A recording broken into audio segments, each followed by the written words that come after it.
Hello बच्चों, let's read the question. The question says read the given statements and select the correct option. हमें statement given है question के अंदर statement first and statement second और हमें बताने जो statement first और second correct है या फिर नहीं है. So now let's start. Statement first में हमें क्या given है? About 70% of CO2 that enters RBC changes into bicarbonate ion for transport in plasma to the lungs, where it reconverts into CO2 for elimination. Statement 2. About 40% of CO2 that enters RBC changes into carbaminohemoglobin, which releases O2 in the lungs. सब question solve करते हैं हमने statement तो पढ़ लिया, हमें पता चल गया स्टेटमेंट के अंदर क्या हो रहा है.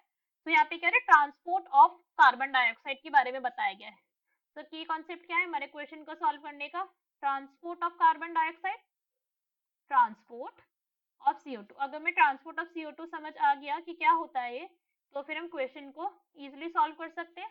तो अब इसे एक डायग्राम के थ्रू देखते हैं. ट्रांसपोर्ट ऑफ CO2 है हमारा, कहाँ से स्टार्ट होता है? टिश्यू से स्टार्ट होता है, ब्लड में जाके और फिर लंग्स में एलिमिनेट कर देते हैं लंग्स के थ्रू हम CO2 को. तो जो CO2 है हमारे प्लाज्मा के अंदर मिक्स होती है कितने परसेंट कॉन्सेंट्रेशन में? 70%. 70% ऑफ CO2 प्लाज्मा के अंदर जाके आरबीसी के अंदर चेंज हो जाती है किसके अंदर? बाइकार्बोनेट आयन के अंदर. इसी के अंदर चेंज हो गई एंजाइम की प्रेजेंस में बाइकार्बोनेट आयन के अंदर 70%. राइट. सो फर्स्ट स्टेटमेंट में हमें क्या गिवन है? About 70% of CO2 that enters RBC changes into bicarbonate ion transport into plasma to the lungs where it reconverts into CO2 for elimination.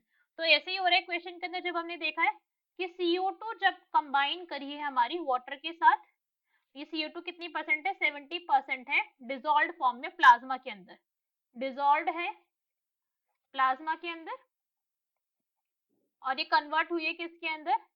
H plus and HCO3 minus के अंदर. ऐसे दो के अंदर कन्वर्ट हो गई है, ये दो आयंस बन गए हैं इसके in the presence of carbonic anhydrase enzyme. ऐसा हुआ है. तो ये क्या है? हमारी स्टेटमेंट तो बिल्कुल करेक्ट है. ऐसा ही हुआ है यहाँ पे कि हमारी CO2 कन्वर्ट हो गई बाइकार्बोनेट आयन के अंदर और फिर ये फिर से जाके यहाँ पे CO2 के अंदर कन्वर्ट हुई और CO2 लंग्स में जाके एलिमिनेट हो गया. लंग्स में जाके हमने क्या करा, इसे बॉडी से बाहर निकाल दिया. तो हमारी स्टेटमेंट ए कैसी है? स्टेटमेंट ए तो हमारी बिल्कुल ट्रू है. First is true. ऐसा ही हो रहा है. Now let's see statement B. Statement B में हमें क्या गिवन है? About 40% of CO2 that enters RBC changes into carbaminohemoglobin, which releases O2 into the lungs.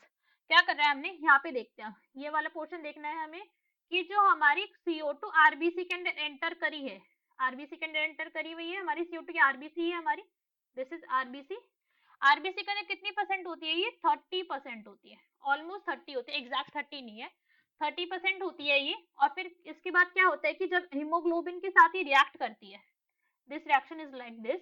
When CO2 30% है ये हमारी आरबीसी के अंदर, जब ये रिएक्ट करेगी HB के साथ तो फॉर्म करेगी carb amino haemoglobin, that is HbCO2. इसने HbCO2 फॉर्म कर लिया आरबीसी के अंदर. अभी आरबीसी में जाने के बाद क्या होगा? CO2 जो है, CO2 और ये कंपाउंड कैसे? अनस्टेबल है. अनस्टेबल है तो कुछ टाइम बाद क्या होगा? ये कंपाउंड ब्रेक हो जाएगा और जो ये HB है, that is this haemoglobin, will become free. ये फ्री हो जाएगा और फिर ये कंबाइन कर जाएगा किसके साथ? O2 के साथ कंबाइन कर जाएगा और फिर लंग्स के अंदर फिर से चला जाएगा. लंग्स के अंदर इसका ट्रांसपोर्ट हो जाएगा किसका? ऑक्सीजन का. सो अगर हम स्टेटमेंट 2 की बात करें, ये ट्रू होती अगर ये 40% की जगह में 30% कहते. सब कुछ ठीक है, बट ये स्टेटमेंट पॉइंट इसलिए गलत हो गया बिकॉज यहाँ पे 30% नहीं बोला, 40% बोला है. So this statement is false. So what we can say that statement first हमारी correct है, but statement second जो है वो incorrect है. So our option number B is our correct answer. Hope you understood it well. Best of luck. Thank you.